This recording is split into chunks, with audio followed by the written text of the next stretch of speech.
Hey guys, it's that tall, lanky son of a bitch you all know and love named Petru Cassius. Unfortunately, Reezex is down with a sickness called adulthood, and I currently don't have enough gameplay footage to support my What's in a Frame coming out on NIVIRO. Yes, Reezex, it's on NIVIRO.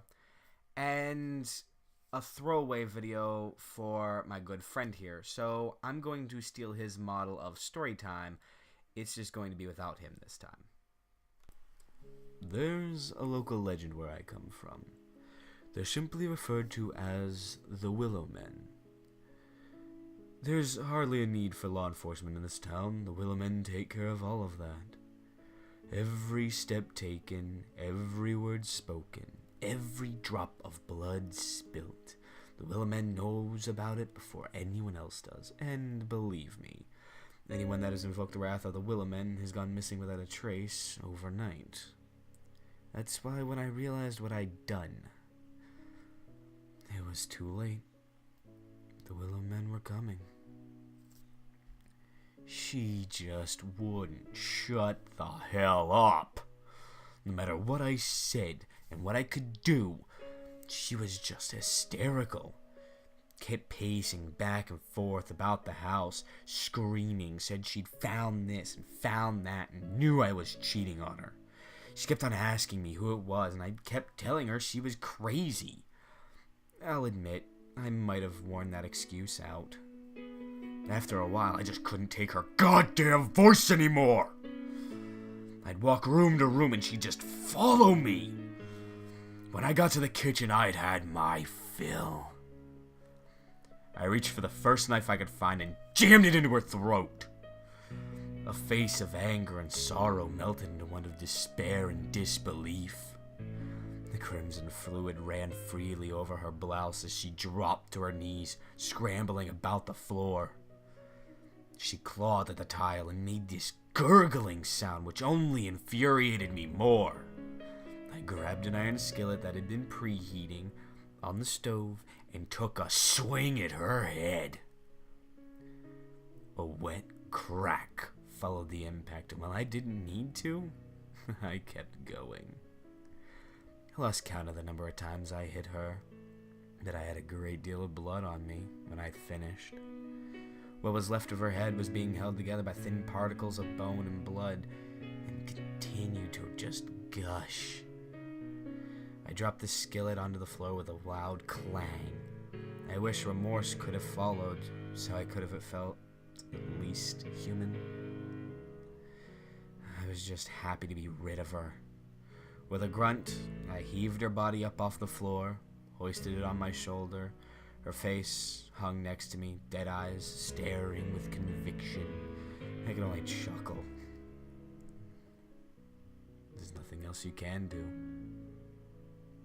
As soon as I got outside, I dropped the ragged heap onto the ground and went to find a shovel. That's when I knew they were watching.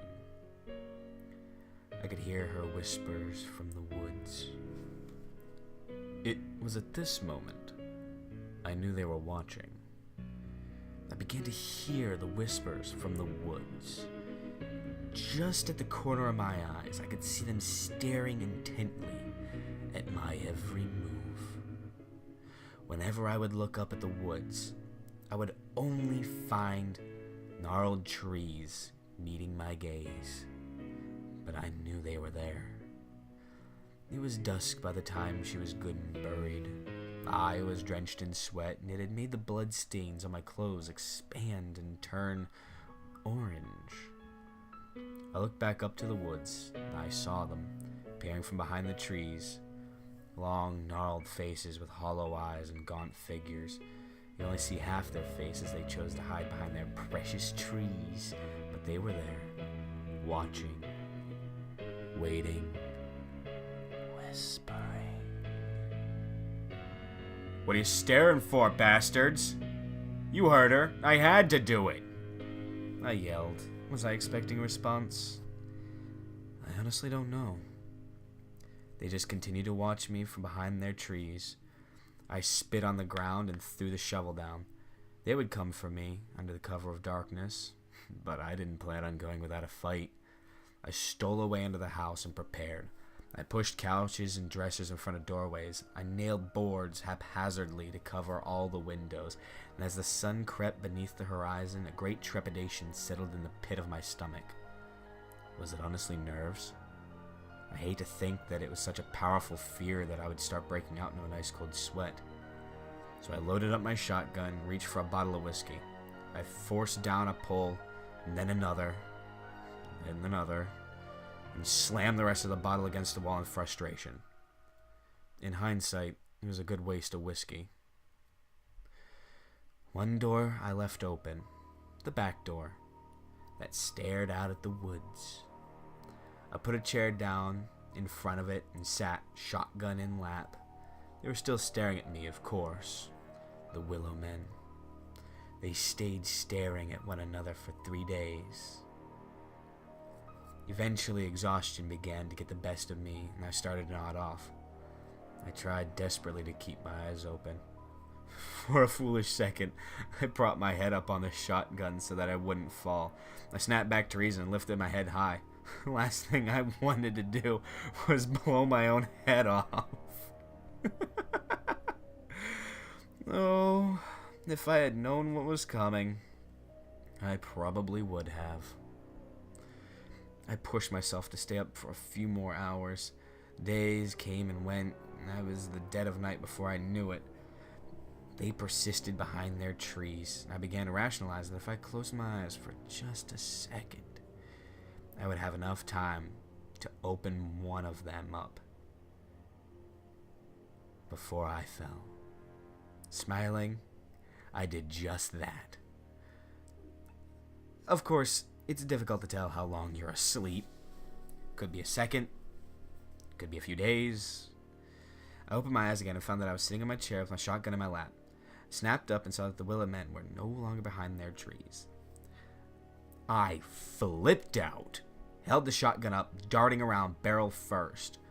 I took a few steps outside and tried to control my heavy breathing.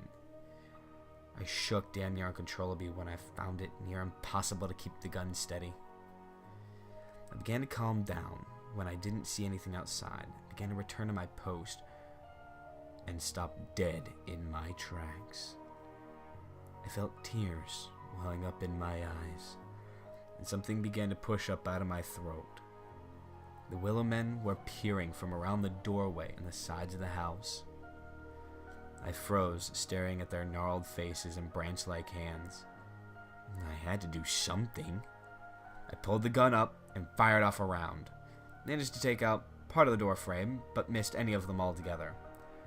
I popped open the shotgun, madly grasped for a fresh round in my pocket, successfully reloaded it, lifted the gun back up. The Willow Men continued to look at me from where they'd been, not moving, not caring to take cover.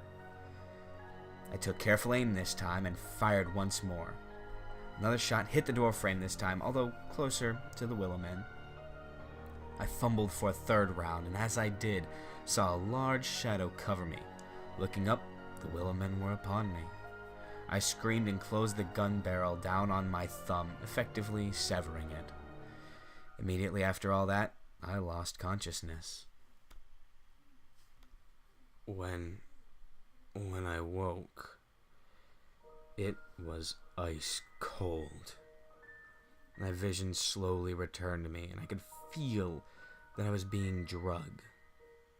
My heart sank when I looked around. Darkness stretched as far as the eye could see, and I knew I was in the deepest part of the woods.